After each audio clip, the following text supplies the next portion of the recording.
నా యందు విశ్వాసముంచు వాడెవడో లేఖనము చెప్పినట్టు వాని కడుపులో నుండి జీవ జలనదులు పారును. పరిశుద్ధ యోహాను వ్రాసిన సువార్త 7వ అధ్యాయము 38వ వచనము.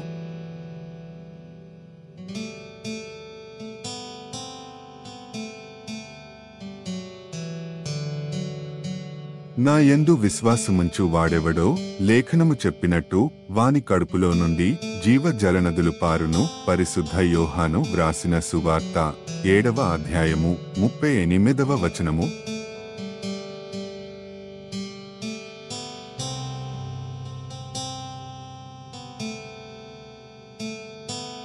నా యందు విశ్వాసముంచు వాడెవడో లేఖనము చెప్పినట్టు వాని కడుపులో నుండి జీవ జలనదులు పారును. పరిశుద్ధ యోహాను వ్రాసిన సువార్త 7వ అధ్యాయము 38వ వచనము.